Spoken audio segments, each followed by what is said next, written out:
விருப்பம் போல் துணை அமைய தமிழ் மேட்ரிமோனி ஆப்பை டவுன்லோட் செய்யுங்கள். என்றென்றும் தமிழர்களின் number 1 choice. Welcome to comment show. கருத்துரை பகுதிக்கு அன்போடு வரவேற்கிறோம். போன வாரம் முக்கியமான நிகழ்வுன்னு பாக்குறப்ப சர்க்கரை பொங்கல், கரும்பு, ஜல்லிக்கட்டு, லீவு, காளமாடு இதெல்லாம் தான் ட்ரெண்டிங்கு. நிறைய கேள்விகள் அதை ஒட்டி வந்திருக்கா. நம்ம நேயர்கள் இந்த ஜல்லிக்கட்டு வச்சு ஒரு கேள்வி கேட்டிருக்காங்க. தமிழ் ராசிங்கிற நேயர் கலைஞர் ஏறு தழுவுதல் அரங்கத்துல ஏன் இம்முறை ஜல்லிக்கட்டு நடத்தவில்லை, கமெண்ட் ஷோல இதை பத்தி சொல்லுங்கன்னு கேட்டிருக்காங்க. அந்த கலைஞர் ஏறு தழுவுதல் அரங்கத்துல அடுத்த மாசம் நடக்க போகுது. அதுக்கான தேதி மாவட்ட நிர்வாகம் இன்னும் கூடிய சீக்கிரத்துல அறிவிப்பாங்கன்னு சொல்றாங்க. இப்போ அலங்காநல்லூர் ஜல்லிக்கட்டுலயே 1000 காளைகள் அந்த ஜல்லிக்கட்டு போட்டியில கலந்துக்குச்சு. மீதி அந்த வாய்ப்பு கிடைக்காத காளைகள்லாம் அந்த ஏறு தழுவுதல் அரங்கத்துல நிச்சயம் கலந்துக்கணும்னு சொல்றாங்க. அதுக்கு மாவட்ட நிர்வாகம் அந்த கமிட்டியும் ஏற்பாடுகள் பண்ணிட்டு இருக்கிறதா சொல்றாங்க. நடக்கதான் போகுது. இப்ப தமிழ்நாட்டுல ஃபேமஸான ஜல்லிக்கட்டுன்னு பாக்குறப்ப எல்லாருக்கும் தெரிஞ்ச உலக ஃபேமஸான அலங்காநல்லூர் ஜல்லிக்கட்டு, அடுத்த அவன்யாபுரம், பாலமேடு. இதுல என்னன்னா அதிமுக ஆட்சி காலகட்டத்திலிருந்து இந்த ஜல்லிக்கட்டு போட்டி அப்படின்னா அது மாவட்ட நிர்வாகம் அந்த கமிட்டி சேர்த்தா நடத்திக்கிட்டு இருப்பாங்க. அதிமுக ஆட்சி காலகட்டத்துல அந்த உள்ளூர் அமைச்சர்களும் அந்த மாவட்ட செயலாளர்களும் தங்களுடைய அரசாங்க விழாவா, அந்த மாவட்ட செயலாளருடைய விழாவா, நீங்க சொன்ன கட்சி விழாவா நடத்த முயற்சி பண்ண குற்றச்சாட்டு இருந்துச்சு.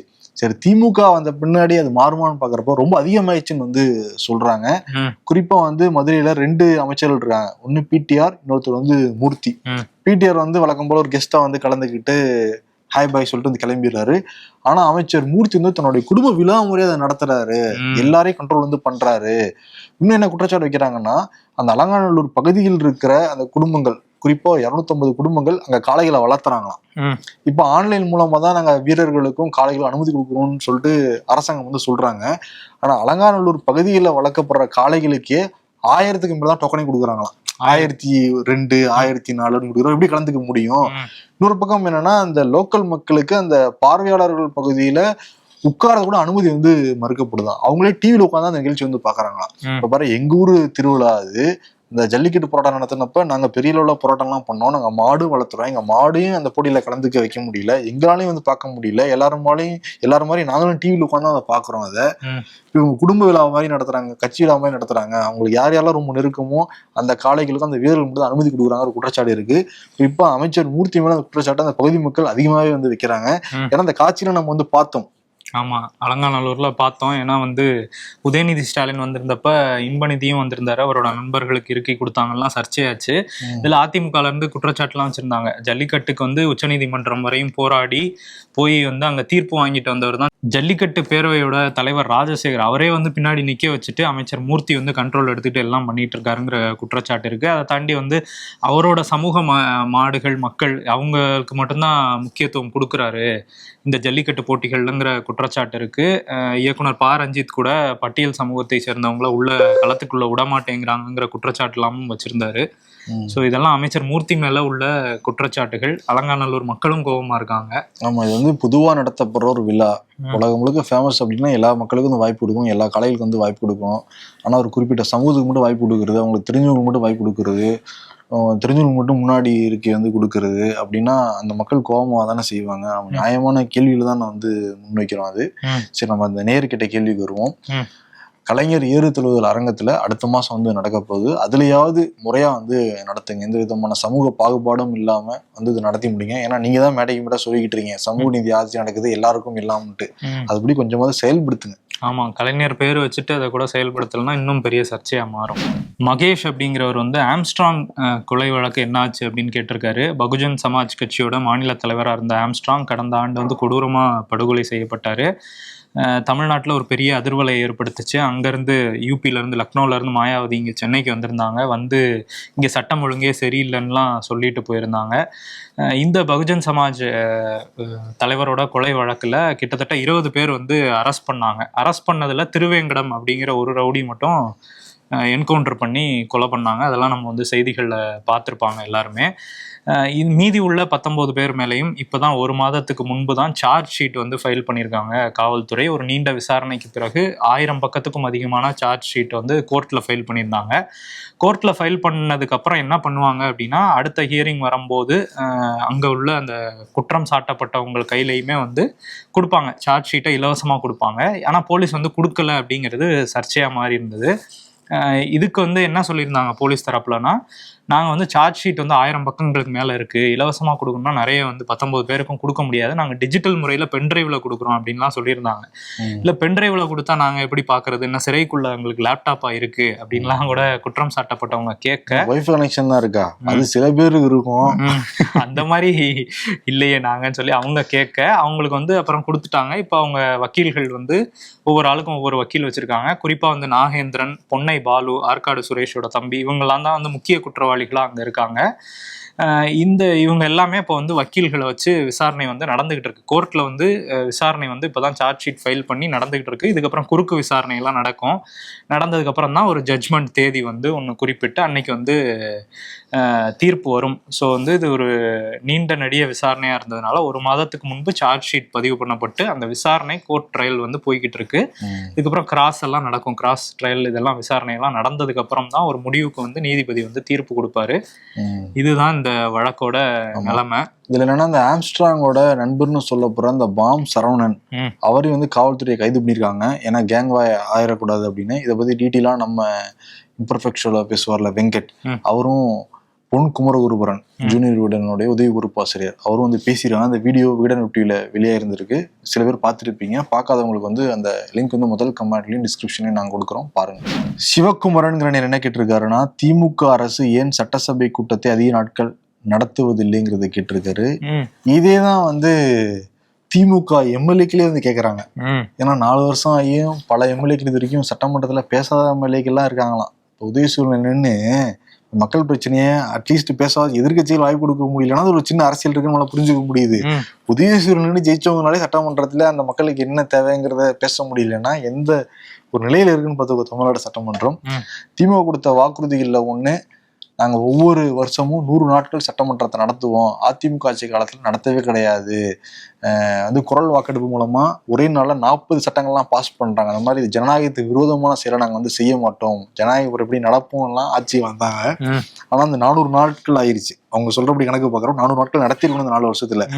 ஆனா இப்ப இந்த டிசம்பர் மாசம் 2 நாள் குளிர்கால கூட்டத்தொடரு, அதுக்கப்புறம் இந்த மாசம் பாக்குறப்ப ஆளுநர் உரை ஒரு 6 நாள், மொத்தம் 125 நாள் மட்டும்தான் நடந்திருக்கு 4 வருஷத்துல. இப்ப அடுத்து வர போகுது.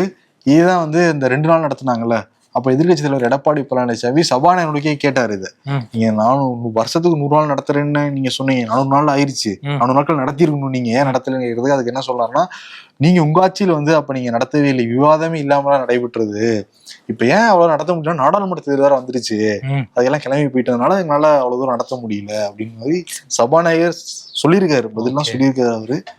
அதான் நம்ம சொல்றோம். ஆனா என்னன்னா திமுக வாக்குறுதியில ஸ்பெல்லிங் மிஸ்டேக்கா இருக்குமோ, அதாவது வருஷத்துக்கு 100 நாள் இல்லாம 5 வருஷம் சேர்த்து அப்படின்னு சமாளிச்சாலும் சமாளிப்பாங்க. இல்ல அது அறிக்கைங்கிறது என்னது, தேர்தல் வாக்குறுதினா வாக்குறுதி வந்து காத்துல அதுல ஒண்ணும் இல்ல, கீழே போட்டுருங்க மாதிரிதான் அவங்க கொடுக்குறாங்க போல இருக்கு நமக்கு. பட் நம்ம தான் என்ன பண்றோம், ஓகே ஆட்சிக்கு வந்துட்டாங்க, அவங்க கொடுத்தவங்க எல்லாம் செயல்படுத்துவாங்கன்னு சொல்லிட்டு நம்ம தான் பக்கத்து புரட்டிட்டு இருக்கோமே தவிர, அவங்க கொடுக்குறப்ப அவங்க மனசுல என்ன இருக்கும்னா, இதுல ஒண்ணும் இல்ல கீழே போட்டுருக்க மாதிரி தான் இருக்கும் போல இருக்கு. அது வாக்கு வரப்ப வீடு தேடி வந்து நம்மளை ஏமாத்திட்டு போறாங்கன்னு நினைக்கிற மாதிரிதான் தோணுது. ஆமா, அது எல்லா கட்சிக்கும் பொருந்தும். 5 வருஷத்துக்கு ஒரு டைம் நம்ம வந்து ஏமாத்திட்டு போற மாதிரிதான் நமக்கு வந்து ஃபீல் ஆகுது. இதே வந்து தமிழக வாழ்வுரிமை கட்சியோடைய வேல்முருகன் தலைவர்கிட்ட நான் வந்து கேட்டேன், சபாநாயகர் அவரும் கொஞ்சம் ஃப்ரெண்ட்ஸ் கூட தான், அவர்கிட்ட கேட்டேன், நீங்க சபாநாயகர் கிட்ட கேட்டிருக்கீங்களா, அந்த அவரோட அலுவலகத்துல மீட் பண்றப்ப அவர் கேட்டிருக்காராம். கேட்டப்ப சபாநாயகர் இப்படி வச்சு இப்படின்னு சொன்னாராம் அவரு. இப்படின்னா எல்லாம் மேல இருக்க பாத்துவான், மேல இருக்கவங்க தெரியுங்கிற மாதிரி. சட்டமன்றத்துல அவர் தான் மேல இருக்காரு, சட்டமன்றத்துல மேல இருக்காரு. அவர் யார குறிப்பிட்டாரு நமக்கு வந்து தெரியாது. ஆனா வேல்முருகன் சொன்ன பதில தான் நான் இங்க வந்து சொல்றேன். வேல்முருகன் இதே கேள்விய கேட்டிருக்காரு சபாநாயகர், சபாநாயகர் இப்படின்ட்டு இருந்திருக்காரு. நம்மள அதே பதிலா சொல்லிடலாம். அவ்வளவுதாங்க, இதுதாங்க பதில். காதர் பாஷா அப்படிங்கிற நேர் வந்து ஏடிஎம் ஏஎம்சி சார்ஜஸ் அப்படின்னு சொல்லிட்டு எனக்கு 354 ரூபா பிடிச்சிட்டாங்க, இது என்னன்னு தெரிஞ்சா, ஏஎம்சின்னா என்னன்னு தெரிஞ்சா சொல்லுங்க, பேங்க்ல இப்படிலாம் பிடிக்கிறாங்களே அப்படின்னு வந்து கேட்டிருக்காரு. இந்த ஏஎம்சி சார்ஜஸ் வந்து ஏடிஎம் கார்ட்ஸுக்கு பிடிக்கிறாங்க. ஏஎம்சினா ஆனுவல் மெயின்டெனன்ஸ் சார்ஜ், ஆண்டுதோறும் அந்த பராமரிப்புக்கான கட்டணம் அப்படின்னு சொல்லி பெரும்பாலான பேங்க்ஸில் வந்து இது ஏடிஎம் அந்த டெபிட் கார்ட்ஸுக்கு வருஷம் ஒரு அமௌண்ட் பிடிச்சிட்டு இருக்காங்க. இது 125 ரூபாயில் ஆரம்பித்து 750 ரூபா வரையும் பிடிக்கிறதா சொல்கிறாங்க. இந்த ஏஎம்சி சார்ஜஸ் அப்படிங்கிறது ஒவ்வொரு கார்டுக்கும் ஒவ்வொரு சார்ஜ் வச்சுருக்காங்களாம். பேசிக் கார்டு ஒன்று இருக்கும், விசா, மேஸ்ட்ரோ, பிளாட்டினம்னு என்னென்னமோ வச்சுருக்காங்களா, கோல்டு அப்படின்ட்டு. ஒவ்வொரு கார்டுக்கும் ஏற்ற மாதிரி வருஷத்துக்கு இவ்வளோ மெயின்டெனன்ஸ் சார்ஜ் அப்படின்னு சொல்லி பிடிக்கிறாங்க. இது வங்கிகள் தரப்பில் கேட்டால் அவங்க என்ன சொல்கிறாங்கன்னா, கார்டு அச்சிடுறதுக்கு எங்களுக்கு செலவாகுது, ஏடிஎம் மிஷினை பராமரிக்கிறதுக்கு செலவாகுது, அந்த டெக்னாலஜி அப்டேட் பண்ணிட்டே போகிறதுக்கு செலவாகுது, இதெல்லாம் தான் நாங்கள் வந்து மெயின்டெனன்ஸ் சார்ஜாக பிடிக்கிறோம் கார்டுக்கு அப்படின்னு வந்து ஒரு விளக்கம் வேற கொடுக்குறாங்க. அதெல்லாம் நீங்கள் லாபம் சம்பாதிக்கிறீங்க, லாபத்தில் எடுத்து அதை டெக்னாலஜி நீங்கள் மேம்படுத்துங்க, அதில் எங்கள் காசில் வாங்கி தான் நீங்கள் டெக்னாலஜியை மேம்படுத்துவீங்களா? நாங்கள் வந்து அங்கே டெபாசிட் போடுறோம், இது பண்ணுறோம், அந்த பணம்லாம் ரொட்டேஷனில் போகுது வருது, உங்களுக்கு வந்து ஏதோ ஒரு வகையில் கஸ்டமரால் அவங்களுக்கு வந்து பணம் வந்துக்கிட்டே தான் இருக்குது, ஆனால் கஸ்டமர்கிட்டே பறிக்கிறீங்கிற கேள்வி வந்து எல்லா சாமானிய மக்கள்கிட்டையுமே இருக்குது. இன்னொன்று என்னன்னா, நம்ம கம்மியாக வச்சிருந்தாலும் அதுக்கு வேறு எடுக்கிறாங்க, மினிமம் பேலன்ஸுக்கு வேறு எடுக்கிறாங்க. இப்போ ஏடிஎம் கார்டை யூஸ் பண்ணாலும் தப்பு, யூஸ் பண்ணாட்டியும் தப்பு அப்படின்னா இங்கே தான் நாங்கள் வந்து போகிறது. கரெக்டு. அதுவும் வந்து என்ன சொன்னாங்க, மோடி வந்து எல்லாருக்கும் வங்கி கணக்கு திறந்து கொடுத்துட்டாரு, சாதாரண ஆட்கள் கூட இன்னைக்கு வங்கி கணக்கு வச்சிருக்காங்க, எல்லா மக்களுக்கும் கொண்டு போய் சேர்த்துட்டாரு வங்கி அப்படிலாம் சொன்னாங்க. கடைசியில் ஓப்பன் பண்ணி கொடுத்து என்ன பிரயோஜனம்? வேலை இருந்தாதான் அதுல காசு வந்து விழுகும். காசு இருந்தா இப்ப சொல்லுவோம் ஏடிஎம் இல்லைன்னா காசு கையில போடாம போல இருக்கு. ஏடிஎம் வாங்கினோடனே அது இருக்கிறதும் பிடிக்கிட்டுல விட்டுறாங்க. ஆமா இருக்குதே. அதுவும் அந்த மகளிர் உரிமை தொகையெல்லாம் போட்டப்போ தமிழ்நாட்டுல அது வந்து ஃபர்ஸ்ட் 1000 ரூபா விழுந்தோடனே எப்படா விழுங்க இந்த அக்கௌண்ட்ல காசுன்னு வந்து எடுத்துட்டாங்க. அப்புறம் இங்க முதலமைச்சர் வந்து கடிதம்லாம் எழுதினாரு, அதை வந்து பிடிக்க கூடாது அப்படி இப்படின்னு. ஸோ மினிமம் பேலன்ஸுக்கு ஒரு பக்கம் காசு போயிட்டு இருக்கு, இந்த ஏஎம்சின்னு சொல்லி ஒரு பக்கம் காசு போயிட்டு இருக்கு. இன்னும் என்னென்னமோ தெரியாம நமக்கு தெரியாம அப்பப்போ ஏதோ சார்ஜஸ் எல்லாமே இருக்கு. ரொம்ப இதாதான் இருக்கு இது. ஆனா என்னன்னா இப்ப Q3 ரிசல்ட் வெளியாகிக்கிட்டு இருக்கு. பாக்குறப்ப எல்லா பேங்க்குமே நல்ல ப்ராஃபிட்ல தான் போய்கிட்டு இருக்கு. ஏன்னா அவ்வளவு பண தேவைகள் நமக்கு இருக்கிறதுனால பேங்க்ல போய் personal loan, home loan, car loan, bike loan எல்லாத்தையும் எடுத்துட்டு இருக்கனால அவங்க வந்து சூப்பர்ங்கிறாங்க. இன்னொன்னு என்னன்னா, நம்ம கிரெடிட் கார்டு வேணான்னா கூட விட மாட்டேங்கிறாங்க. டெய்லியும் அம்மா அப்பாவுக்கு கால் பண்றாங்களோ இல்லையோ, டெய்லியும் நம்ம எந்த அக்கௌண்ட் வச்சிருக்கோம் அங்கிருந்து டெய்லியும் கால் வருது. நல்லா இருக்கீங்களா சார், உங்களுக்கு இன்னும் எந்த அளவுக்கு போயிருக்காங்கன்னா, இப்ப நம்ம கிரெடிட் கார்டு அப்ளை பண்ணிருக்க மாட்டாங்க. ஏன்னா கிரெடிட் கார்டே கிடையாது, கிரெடிட் கார்டே இல்ல உங்ககிட்ட இல்ல. சூப்பர். ஏன்னா கிரெடிட் கார்டு வாங்கினாலே எங்க ஃபேமிலியில பெரிய பிரச்சனை ஆயிடுச்சு, எனக்கு தெரியாம தலையில கட்டிட்டாங்க. அதுக்கப்புறம் அதை கேன்சல் பண்றதுக்குள்ளார நாப்பட்ட பாடு இருக்கே. 3 மாசம் அலைஞ்சேன். வேணான்னு சொன்ன கார்டை தலையில கொடுத்துட்டு தலையில கட்டிட்டு அதுக்கு காசு வேற எடுத்துட்டாங்க. உங்களுக்கு எந்த விதமான இல்லைங்க, ஃப்ரீனாங்க. நானும் சரி ஓகேன்னு சொல்லி எழுதி கொடுத்துட்டேன். பார்த்தா காசு வந்து பிடிச்சிட்டாங்க. அதுக்கப்புறம் எனக்கு வேணாங்கன்னா, இல்லைங்க நீங்க தான் காசு கட்டிட்டீங்கல்ல, யூஸ் பண்ணுங்கிறாங்க. அதையும் நான் நம்பினேன். திருப்பி அடுத்த வருஷம் எடுத்துட்டாங்க. அதுக்கப்புறம் எனக்கு வேணான்னு சொல்லிட்டு எடுத்தா, அப்ப டெய்லியும் கால் பண்ணி உங்களுக்கு என்னன்னா கிரெடிட் கார்டு வந்துருச்சு, ஆபீஸ் அட்ரஸ்க்கு அனுப்புறதா வீட்டு அட்ரஸ்க்கு அனுப்புறதான்னு சொல்லுங்க, அதே டார்ச்சர் பண்றாங்க. கேட்கவே இல்லைங்கன்னா, இல்ல அட்ரஸ் ஏதாவது ஒண்ணு சொல்லிதான் ஆகணும்னு வற்புறுத்துறாங்க வேற. RBI ரூல்ல என்ன இருக்குன்னா, இந்த மாதிரி வற்புறுத்த கூடாது, கிரெடிட் கார்டு வேணாம்னா விட்டுறணும்னு தான் சொல்றாங்க. அவங்களுக்கு இந்த அளவுக்கு டார்ச்சர் பண்ணி வச்சா டெம்போ வச்சு கடத்திட்டு போயிருவாங்க போல இருக்கு. ஆமா, இதுல பேங்க்குக்கு சம்மதம் இல்லாத ஆட்கள்லாம் வச்சு ஃபோன் பண்ணிலாம் வேலையெல்லாம் நடந்துகிட்டு இருக்கு. அதுக்கு வேற அவங்க ஃபோன் பண்ணோன்னா அவங்க அக்கௌண்ட் டிரான்சாக்ஷன் பேஸ் பண்ணி லைஃப் டைம் ஃப்ரீ கிரெடிட் கார்டும்பாங்க. அதுக்கப்புறம் அதுக்கு வந்து சார்ஜஸ் பிடிச்சிக்கிட்டு தான் இருக்காங்க. அதே மாதிரி இந்த மாதிரி ஏடிஎம் கார்ட்ஸ், டெபிட் கார்ட்ஸ்க்கும் ஏஎம்சின்னு சொல்லி பிடிக்கிறாங்க. இதுல வந்து ஃபர்ஸ்ட் வருஷம் மட்டும் பிடிக்க மாட்டாங்களாம். இந்த ஏஎம்சி பெரும்பாலான பேங்க்ல ஃபர்ஸ்ட் வருஷம் ஆஃபர் மாதிரி விட்டுறாங்க. அதுக்கப்புறம் 2வது வருஷத்துல இருந்து இந்த ஆனுவல் மெயின்டெனன்ஸ் சார்ஜுங்கிறது பிடிச்சிக்கிட்டே இருக்கதா குற்றச்சாட்டுகள் இருக்கு. சில பேர் வந்து அந்த மினிமம் பேலன்ஸோட அதிகமா மெயின்டைன் பண்ணாங்கன்னா அந்த கார்ட்ஸுக்கெல்லாம் பிடிக்கிறது இல்லைன்னு சில பேங்க்ஸ் வந்து வச்சிருக்காங்களாம். ஸோ இந்த ஏஎம்சிங்கிறது இதுதான் நம்ம கிட்ட இருந்து பறிச்சுக்கிட்டு தான் இருக்கிறாங்க. எல்லாத்துக்கும் சார்ஜஸ் போறேன், கொஞ்சம் மனசு வைங்க மேடம். யாரு? நிர்மலா சீதாராமன். வங்கிகளுக்கு RBIயும் கொஞ்சம் உத்தரவு போடலாம், இந்த மாதிரி பினான்ஸ் மினிஸ்டர் கொஞ்சம் உத்தரவுலாம் போடலாம். ஆமா, எல்லார் கையிலயும் இப்ப பேங்க் அக்கௌண்ட் இருக்கு. அவங்க சொன்ன மாதிரி மினிமம் பேலன்ஸ் இல்லைன்னு இருக்க பணமும் போய்கிட்டு இருக்கு. விம்மி எஃபிசட் விடுதலை படம் பார்த்துட்டு இந்த கேள்வி கேட்டிருக்காங்கன்னு நினைக்கிறேன். தலைமைச் செயலாளரோட ரோல்ஸ் அண்ட் ரெஸ்பான்சிபிலிட்டி என்ன, அவங்க வந்து யாருக்கிட்ட ரிப்போர்ட் பண்ணுவாங்க அப்படின்னு வந்து கேட்டிருக்காங்க. யார்கிட்ட ரிப்போர்ட் பண்ணுவாங்கன்னா CM கிட்ட தான் ரிப்போர்ட் பண்ணுவாங்க தலைமைச் செயலாளர். இப்போ யார் தமிழ்நாட்டோட தலைமைச் செயலாளர்னா முருகானந்தம். அதுக்கு முன்னாடி சிவதாஸ் மீனா இருந்தாங்க, வேற ஒரு இதுக்கு டிரான்ஸ்ஃபர் செய்யப்பட்டதுனால இப்போ முருகானந்தம் வந்து பொறுப்பு வந்து வகிக்கிறாரு. முக்கியமாக CM சொல்கிற எல்லா பணிகளையுமே வந்து தலைமைச் செயலாளர் வந்து செய்வாங்க. ரோல்ஸ் அண்ட் ரெஸ்பான்சிபிலிட்டிஸ்னால் நிறைய விஷயங்கள் இருக்குது. முக்கியமான 10 மட்டும் நான் வந்து பட்டியலிடுறேன். மாநில முதல்வருக்கு அந்த ஆலோசனை சொல்ற முதன்மை பொறுப்புல இருக்கவர் தலைமைச் செயலாளர் தான். அரசாங்கத்துடைய நிர்வாக விஷயங்களை செயல்படுத்துறவரு, மாநில மேம்பாட்டு பணிகளை திட்டம் தீட்டுறது, அந்த பணிகளை வந்து மேற்கொள்றது, அதை வந்து செயல்படுத்துறது எல்லாமே தலைமைச் செயலாளரோட மிக முக்கியமான பணி. ரெண்டாவது பாயிண்ட் என்னன்னா, அமைச்சரவை அந்த குழு செயலாளரும் இவர் தான். அந்த அமைச்சரவை குழு கூட்டுறாங்கல்ல, அதை வந்து திட்டமிடுறது, அது எந்த தேதியில் நடக்குது, எந்த இடத்துல நடக்குது, எல்லாருக்கும் அழைப்பு விடுறது எல்லாமே வந்து இவர் தான். மூணாவது பாயிண்ட் என்னன்னா, அரசின் கீழே செயல்படுற அனைத்து துறை செயலாளர்களும் இவருடைய கட்டுப்பாட்டில் தான் வந்து இருப்பாங்க. அந்த வேற துறையா இருந்தா கூட அந்த செயலாளர் கீழே நிறைய அதிகாரிகள் இருப்பாங்கல்ல, அவங்களும் இவரோட கட்டுப்பாட்டில் இருப்பாங்கன்னு வந்து சொல்றாங்க. அதே மாதிரி ஐஏஎஸ் அதிகாரிகள் எல்லாருமே இவருக்கு கீழே தான் வந்து வருவாங்க. முக்கிய அரசு உயர் பதவிகள் இருக்கிற நியமனங்கள், அந்த பணியிட மாற்றங்கள் எல்லாமே தலைமை செயலாளர் தான் வந்து பொறுப்பெடுத்து வந்து செய்வாரு. அதே மாதிரி அரசு துறையில வெளியிடப்படுற எல்லா அறிக்கைகளும் எல்லா உத்தரவும் தலைமைச் செயலாளருடைய பேர்ல தான் வந்து வெளியிடப்படும். அஞ்சாவது பாயிண்ட் என்னன்னா, மண்டல அளவிலான அந்த மாநில அரசுகள் ஆணையத்திலும் மாநிலத்தின் சார்பாக அதன் தலைமைச் செயலாளரை பிரதிநிதியாக வந்து செயல்படுவார். ஆறாவது என்னன்னா, தலைமைச் செயலகத்தின் அந்த நிர்வாக பணிகளை வந்து கட்டுக்குள்ள வச்சுப்பாப்புல. இப்போ சென்னையில தலைமைச் செயலகம் இருக்கிறல, எல்லா கட்டுப்பாடும் அவரோட கீழே தான் வந்து இருக்கும். யார் யாருக்கு எந்தெந்த அறை ஒதுக்கப்படுறத ஆரம்பிச்சு எல்லாமே அவருடைய கண்ட்ரோல் தான், அவருக்கு தான் முழு அதிகாரம் வந்து இருக்கு. ஏழாவது என்னன்னா, மைய ஆவண காப்பகம், தலைமைச் செயலக நூலகம் ஆகியவற்றை நிர்வகிக்கிறவர். தலைமைச் செயலகத்தில் உள்ள எல்லா காவலாளிகளும் இவரோட கீழே தான் வந்து கட்டுப்பட்டு வந்து இருப்பாங்க. எட்டாவது என்னன்னா, மிக முக்கியமான பாயிண்ட் இது, எமர்ஜென்சி காலகட்டங்களில் எல்லாமே ஒரு கண்ட்ரோலுக்கு கீழே தான் வந்து இருக்கும். மாநிலத்தோட முழு கண்ட்ரோலும் தலைமைச் செயலாளர் கீழே தான் வந்து இருக்கும். அதே மாதிரி ஒன்பதாவது, மாநிலத்தில் எந்த விதமான நெருக்கடியான சூழல் வந்து நிலவுனாலுமே அரசாங்கத்துக்கு பக்க பலமா நின்று தன்னோட ஆலோசனை வந்து சொல்லி பொறுப்போடு வந்து செயல்படணுங்கிறது. பத்தாவது என்னன்னா, மிக முக்கியமான பாயிண்ட், அரசாங்கம் சார்பாக வெளியிடப்படுற எல்லா டெண்டர், கான்ட்ராக்டர் நிலம் கையகப்படுத்துறது எல்லாமே தலைமைச் செயலாளரின் கீழ் தான் வந்து செயல்படும்.